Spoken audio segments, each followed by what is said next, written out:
Hi అండి. ఈరోజు బోటీ deep cleaning ఎలా చేయాలో చూపిస్తాను అన్నమాట. బోటీలో అయితే 3 పార్ట్స్ ఉంటాయి. ఫస్ట్ పార్ట్ వచ్చి ఇప్పుడు చూపించాను కదా, పేగులు. నెక్స్ట్ పార్ట్ వచ్చి ఇది సంచి అన్నమాట. థర్డ్ పార్ట్ వచ్చి ఇదండి కొవ్వు. ఇలాగ ఈ మూడింటిని ఎంత ఈజీగా డీప్ క్లీన్ చేసుకోవచ్చో చూపిస్తాను అన్నమాట. ఇదిగోండి, నా దగ్గర అయితే పుల్లలు అలాంటివి లేవు కాబట్టి ఈ స్టిక్ అయితే ఉంది.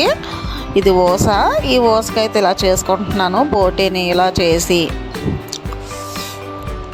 ఇలా గుచ్చి ఇలా లోపల నుంచి బయటకు లాగితే ఇలా మనకి లోపల ఉన్న వేస్టేజ్ అంతా అలాగా మనం క్లీన్ చేసుకోవచ్చండి. కొంచెం బోటీ చేయడం కష్టం అనుకున్న వాళ్ళకైతే ఇలా చేసుకుంటే చాలా ఈజీగా చేసుకోవచ్చు అన్నమాట. ఇదిగోండి, ఇలాగా దాంట్లో ఉన్న వేస్టేజ్ అంతా లోపల నుంచి బయటకు తీసేసాను. అండ్ నెక్స్ట్ వచ్చి ఇలాగ క్లీన్ చేసుకోవాలండి. మొత్తం నాకు అన్నీ అయిపోయినాయి అన్నమాట క్లీనింగ్. ఇప్పుడైతే ఇలాగ డీప్ క్లీన్ చేసుకోవాలి. మొత్తం అన్నీ పిసికేసి బాగా మరిగించుకున్న నీళ్ళు అయితే గిన్నెలో పోసుకొని నెక్స్ట్ ఇప్పుడు సంచి ఎలా క్లీన్ చేయాలో అదే చూపించాను కదండి, బ్లాక్. అదేంటంటే సంచి అన్నమాట. దాన్ని ఎలా క్లీన్ చేసుకోవాలన్నా చూపిస్తాను. ఇప్పుడు బాగా ఎసరలాగా వచ్చిన నీళ్ళు అయితే ఇలా వేసుకొని ఇప్పుడు ఆ సంచిని కూడా దాంట్లో వేసేసుకొని ఒక 5 నిమిషాలు అయితే ఉంచుకుంటే చేయి పెడితే మాత్రం తోలు ఊడొచ్చేస్తుందండి ఖచ్చితంగా. అంత వేడిగా ఉన్నాయి కాబట్టి ఇలాగ స్పూన్తో అయితే క్లీన్ చేసుకోవాలా తీసుకోవచ్చు అన్నమాట. మీరు చూడండి, పుచ్చుకుంటే వచ్చేస్తుంది. ఇలా వేడి నీటిలో వేస్తే మనకి త్వరగా క్లీన్ అయిపోద్ది అన్నమాట. చేత్తోనే పుచ్చుకో అవసరం లేదు, చేతితో తీయ అవసరం లేదు. ఇలాగ చాక్తో ఒక స్పూన్తో అయినా తీసేయచ్చు, త్వరగా అయిపోద్ది అన్నమాట ఇలా తీస్తే. కానీ వాటర్ అయితే మాత్రం హీట్గా ఉండాలి. చల్లారని అంటే మళ్ళీ స్కిన్ బిగిసిపోద్ది. అందుకనేసి వాటర్ హీట్గా ఉన్నప్పుడే చేసుకోవాలండి. కష్టం అనుకున్న వాళ్ళు ఏంటంటే బయట నుంచి హోటల్లోంచి తెచ్చుకొని తింటారు కదండి. అలా కాకుండా ఇలా నేను చూపించిన పద్ధతిలో అయితే త్వరగా డీప్ క్లీన్ చేసుకొని కర్రీ అయితే ప్రిపేర్ చేసుకోవచ్చండి. చాలా ఈజీ. చూసారా అంత ఈజీగా వచ్చేస్తుందో. ఇలా చేసుకోవచ్చు అన్నమాట. ఇలా చేసుకున్న తర్వాత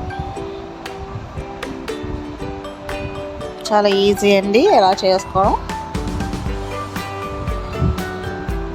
చాలామంది బోటీ అంటే భయపడిపోతారు, అందుకనేసి నేను ఈజీ ప్రాసెస్ అయితే చెప్తున్నాను అనమాట.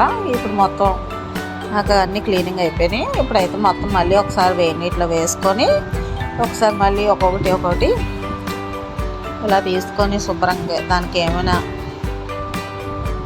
జిగురేమైనా ఉంటే ఇలా మళ్ళీ ఒకసారి వేడి నీటిలో వేసుకొని క్లీన్ చేసుకోవాలన్నమాట. ఇప్పుడైతే ముక్కలు కోసుకోవాలి. ఇలా ముక్కలు కోసుకొని బాగా శుభ్రం చేసుకోవాలండి. కొంచెం వాటర్ అయితే ఎక్కువ పడుతుంది అన్నమాట ఇది క్లీన్ చేయడానికి. ముక్కలు కూడా కోసాను. ఇప్పుడైతే ఇలాగా శుభ్రంగా ముక్కలు కూడా బాగా కడిగేసుకోవాలి.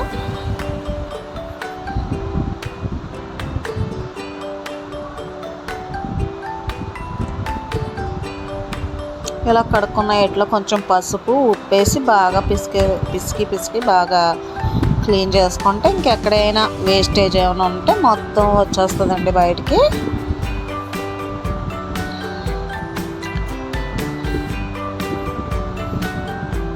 ఇలాగా క్లీన్ చేసుకోవాలన్నమాట. ఇలా క్లీన్ చేసుకున్న దాన్ని పొయ్యి మీద పెట్టి మళ్ళీ కొంచెం నీళ్ళు వేసి ఇలా కాసేపు ఒక 10 నిమిషాలు అయితే ఉడికించుకుంటే ముక్క కూడా గట్టిపడి కర్రీ ఉన్నప్పుడు చాలా టేస్టీగా ఉంటుందండి. ఈ వీడియో అయితే నచ్చితే లైక్ చేయండి, షేర్ చేయండి, కామెంట్ చేయండి. Thank you. Bye bye.